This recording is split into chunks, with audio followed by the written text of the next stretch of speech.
तपाई यतिखेर हेर्दै हुनुहुन्छ त्रिशुली खबर टिभी। 24 घण्टा ताजा खबरको लागि हाम्रो च्यानललाई सब्स्क्राइब गर्नुहोला, नजिक रहेको बेल आइकन दबाई हामीसँग जोडिनुहोला।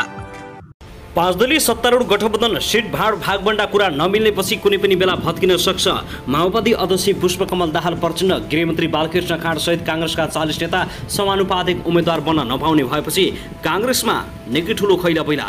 कामभन्दा गफ धेरै गर्ने केपी ओली आगामी चुनावमा नराम्रोसँग बजारिने माओवादी केन्द्रको भनाई। एमालेलाई साइजमा ल्याउन गठबन्धन भइरहेको मेटमणि चौधरीको दाबी। नेकपा एमाले बैठकमा अध्यक्ष ओलीको राजनीतिक प्रतिवेदनमाथि समूहगत छलफल। 70 पुगेका वृद्ध भइसकेका नेताहरू पनि चुनावी दौडधुपमा। प्रधानमन्त्री तथा नेपाली कांग्रेसका सभापति शेरबहादुर देउवा आज बुटोलमा। एमाले केन्द्रीय कमिटी बैठकमा ओलीको प्रतिवेदनमाथि के होला छलफल, यसबारे पनि सम्पूर्ण जानकारी। नेकपा माओवादी केन्द्रका अध्यक्ष पुष्पकमल दाहाल प्रचण्ड बालुटारबाट निस्केर सिधै विराटनगर प्रस्थान। गठबन्धनबाट प्रतिनिधि सभा र प्रदेश सभामा फरक दलले उम्मेदवारी दिने सहमति।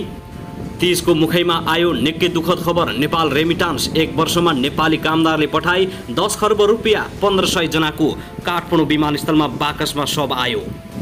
बालेन्द्र शाहको काम देखेर र उनको एक्सन देखेर प्रदीप कुमार गेवाली प्रभावित। भन्छन् अनधिकृत संरचनाहरू धमाधम भत्काउनुपर्छ। बालेन्द्र शाहलाई मेरो पनि साथ र सपोर्ट छ, अगाडि बढ्नुहोस्। र भर्खरै आयो निकै ठुलो खबर। राष्ट्रपति विद्यादेवी भण्डारीद्वारा नागरिकता विधेयकबारे यति ठुलो घोषणा। एमाले अध्यक्ष केपी शर्मा ओलीले चाले नयाँ रणनीति, राष्ट्रपतिलाई 5 वर्ष जेल सजाय। अब हेर्नुहोस् पुरा समाचार।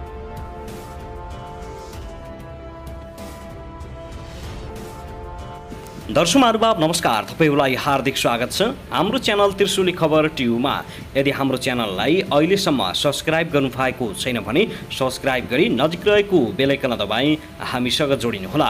दर्शकबिन फेरि पनि हामी तपाईहरुमाझ निकै महत्त्वपूर्ण अपडेटका साथ उपस्थित भइसकेका छौं। यो भिडियोलाई अन्तिमसम्म हेरी हामीले साथ दिनुहोला। दर्शक महानुभाव हाम्रो मेहनतको लागि एउटा सानो लाइक गर्न भनी नभुल्नुहोला। कहाँदेखि हेर्दिनुहुन्छ के भन्न चाहनुहुन्छ तपाईको मनमा का प्रतिक्रिया अवश्य पनि कमेन्ट गर्न नभुल्नुहोला। दर्शक महानुभाव के तपाईँ हाम्रो च्यानलमा नियमित श्रोता हुनुहुन्छ? यदि नियमित हुनुहुन्छ भने तल कमेन्ट बक्समा नियमित अथवा रेगुलर लेख्नुहोस्। यदि तपाईँ नयाँ हुनुहुन्छ भने सब्स्क्राइब गरी जोडिनुहोस् ताकि नयाँ अपडेटका साथ हामी तपाईहरुमा छलफल उपस्थित हुने गर्दछौँ। हाम्रा अपडेटहरू तपाईहरूलाई के कस्तो लागिरहेका छन्, सल्लाह सुझाव प्रतिक्रिया कमेन्ट बक्समा छोड्नुहोला।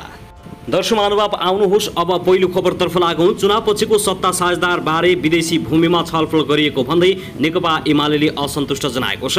विपक्षी दल नेकपा एमालेले भागबण्डा नमिले सत्ता गठबन्धन कुनै पनि बेला भत्किने र नयाँ गठबन्धन बन्ने निष्कर्ष निकालेको छ। पार्टी अध्यक्ष केपी शर्मा ओलीद्वारा केन्द्रीय कमिटीमा हिजो शुक्रबार प्रस्तुत राजनीतिक प्रतिवेदनमा सैद्धान्तिक धरातल बिना बनेकाले गठबन्धन भत्किने अनुमान गरिएको छ। भागबण्डा नमिल्न साथ भोलि कुनै पनि बेला गठबन्धन भत्किने, नयाँ गठबन्धनको प्रयास हुने र राजनीतिमा फोहोरी र विकृति अभ्यासको पुनरावृत्ति हुने स्पष्ट छ। केन्द्रीय कमिटीले 9 समूह बनाएर छलफल अगाडि बढाएको उक्त प्रतिवेदनमा पुँजीवाद र समाजवादका पक्षधर शक्तिबीच ध्रुवीकरण हुनुपर्ने आवश्यकता औल्याइएको छ।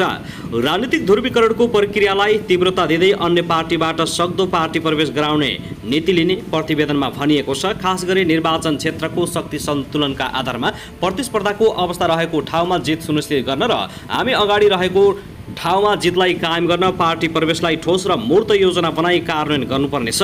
अध्यक्ष ओलीले मङ्सिर 4 मा हुन गइरहेको निर्वाचनमा पार्टीको पक्षमा जनमत ल्याउने वातावरण बनाउन पनि निर्देशन दिएका छन्।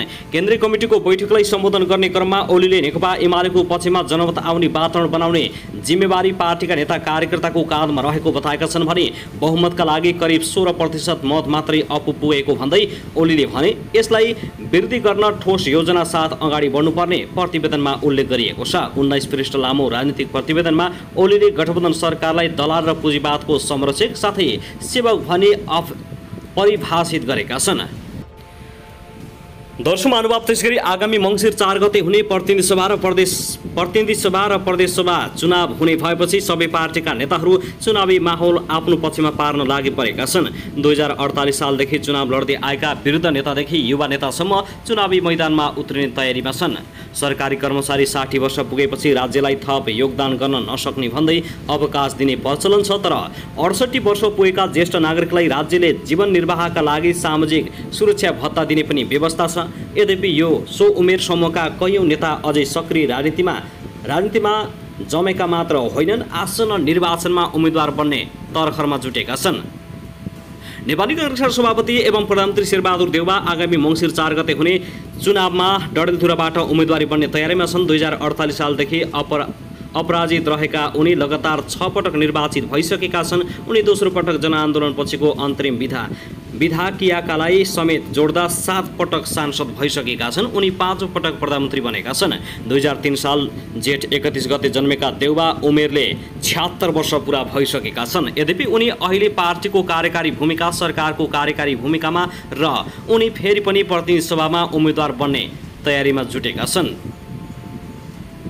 त्यसगरी देशका विभिन्न 70 काटेका नेताहरू यतिखेर देश दौडामा छन्। रामचन्द्र पौडेलले पनि 78 वर्ष भइसकेका छन्। उनी पनि धादिङबाट निर्वाचन लड्ने तयारीमा रहेका छन्।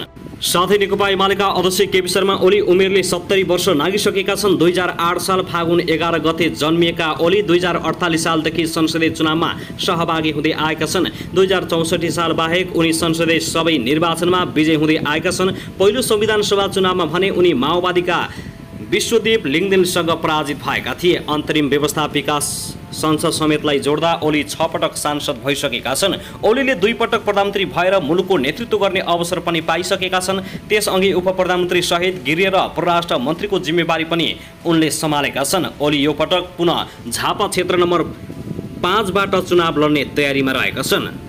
त्यस्तै गणतन्त्रको नायक भनिने नेकपा माओवादी केन्द्रका अध्यक्ष पुष्पकमल दाहाल प्रचण्ड र नेपाली समाजवादी पार्टीका संयोजक बाबुराम भट्टराई समेत उमेरले 70 वर्ष नजिक पुगेका छन्। प्रचण्ड 2011 साल मङ्सिर 26 गते जन्मिएका हुन् भने बाबुराम 2011 साल असार 4 गते जन्मिएका हुन्। दुवैजना उमेरले 68 वर्ष पुगिसकेका छन्। प्रचण्ड र बाबुराम दुवै फरक पार्टीमा भए पनि आगामी चुनावमा भने एउटै चुनाव चिन्हमा निर्वाचन लड्ने भएका छन्। प्रचण्ड चितवन क्षेत्र नम्बर 3 र बाबुराम भट्टराई भने गोर्खा क्षेत्र नम्बर 2 बाट चुनाव लड्ने योजना रहेको छ। प्रचण्ड र बाबुराम 2064 सालदेखि लगातार चुनाव जित्दै आएका नेता हुन्। प्रचण्ड 2 पटक प्रधानमन्त्री भइसकेका छन् भने बाबुराम 1 पटक अर्थमन्त्री र 1 पटक प्रधानमन्त्री भए, तर दुवैजनाले केही पनि नेपालमा लुतो लगाउन सकेनन्। दर्शक महानुभाव, यी वृद्ध नेताहरूलाई के तपाईँ अहिले जिताउन चाहनुहुन्छ? तर कमेन्ट बक्समा पक्कै पनि लेख्नुहोला। तपाईँलाई मनपर्ने नेताको नाम पनि कमेन्ट गर्नुहोला। दर्शक महानुभाव, त्यसैगरी सत्ता गठबन्धनको सिट बाँडफाँड कार्यदलले आगामी प्रतिनिधि सभा र प्रदेशसभा सदस्य निर्वाचनमा सङ्घ र प्रदेश क्षेत्रमा फरक दलका उम्मेद्वार हुने गरी सिट बाँडफाँड गर्ने समझदारी जुटाएको छ। हिजो शुक्रबार साँझ प्रधानमन्त्रीको निवास बालुवाटारमा बसेको कार्यदलको बैठकले प्रतिनिधि सभा क्षेत्रमा गठबन्धनबाट एउटा दलले उम्मेदवारी दिए, त्यही क्षेत्रको प्रदेश क्षेत्रमा भने अर्को दलबाट उम्मेदवारी हुने गरी सिट बाँडफाँड गर्ने समझदारी बनाएको हो। बैठकपछि सञ्चार मन्त्री ज्ञानेन्द्रबहादुर कार्कीले सिटको बाँडफाँडको विषयमा भने शुक्रबार ठोस सहमतिमा नपुगेको बताएका छन्।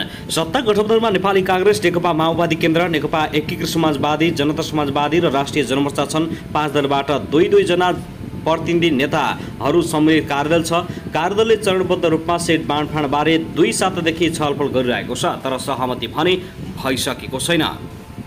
बुधबार शीर्ष नेताहरूले सम्बन्धित निर्वाचन क्षेत्रको मत परिणामको समेत विश्लेषण गरी कुन सिटमा कुन दलको उम्मेदवारी हुने भन्ने निष्कर्षमा पुग्न कार्यदलले नै जिम्मेवारी दिएका थिए।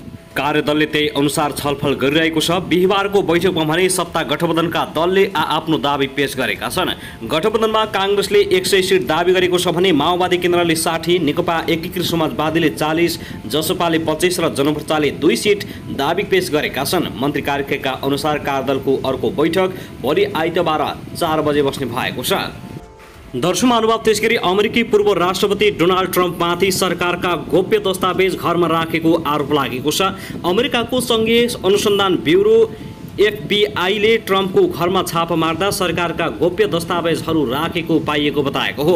यसले अमेरिकी गोपनीयता सम्बन्धी कानुन उल्लङ्घन गरेको FBI को आरोप लागेको छ। FBI अधिकारीका अनुसार ट्रम्पको घरमा 14-15 बाकसमा सरकारी दस्तावेजहरू राखिएको पाइएको छ भने जसमध्ये 25 दस्तावेज निकै महत्त्वपूर्ण र अति गोप्य रहेका छन्। ती दस्तावेजहरूलाई पुराना अखबार तथा म्यागेनिजमा लुकाएर राखेको पाइएको छ। यसअघि ट्रम्पको फ्लोरिडामा रहेको घरमा पनि प्रहरीले छापा मारेको थियो। ट्रम्पले गोप्य दस्तावेज राखेको आरोपमा उनलाई 5 वर्षसम्मको कैद सजाय हुन सक्ने वकिलहरूले बताएका छन्। यसरी दस्तावेज घरमा राख्नु सँगै कानुनको उल्लङ्घन भएको र यो माफीयोग्य घटना नभएको जानकारहरूले बताएका हुन्। दर्शक महानुभाव, त्यसैगरी राष्ट्रपति विद्यादेवी भण्डारीको केही समय यताको सक्रियतालाई लिएर सत्ता पक्ष र विपक्षी दल विभाजित भएका छन्। सत्ता पक्षले नागरिकता र संक्रमणकालीन न्याय सम्बन्धी कानुनमा राष्ट्रपतिले संविधानलाई नै चुनौती दिएको बताइरहँदा प्रमुख प्रतिपक्षी दल नेकपा एमाले भने राष्ट्रपतिको बचाउमा उत्रिएको छ।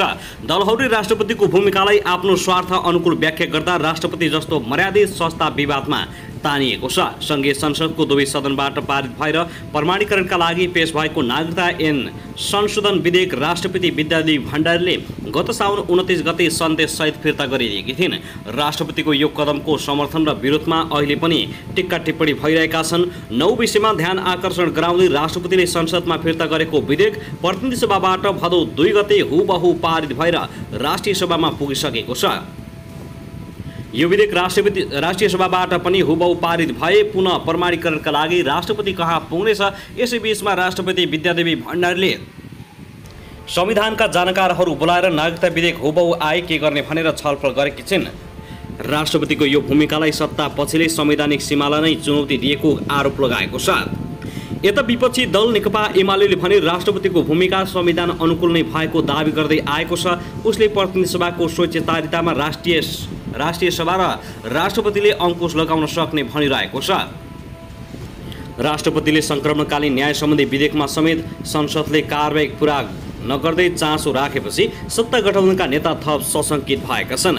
सत्ताधारी दलहरू नागरिकता विधेयक फिर्ता पठाउँदा राष्ट्रपतिले उठाएका विषयमा संसदमा छलफल आवश्यक नरहेको बताएका छन् भने विपक्षी एमाले राष्ट्रपतिले उठाएका विषय गम्भीर रहेको जिक्र गरेको छ। दलहरूका आफू अनुकूलका व्याख्याले राष्ट्रपति जस्तो मर्यादित संस्था विवादमा तानिएको हो। दलहरूले आफ्नो स्वार्थ अनुकूल व्याख्या गरे पनि आफ्नो तटस्थ भूमिकामाथि आँचाउन नदिने मुख्य जिम्मेवारी भने राष्ट्रपतिकै हो।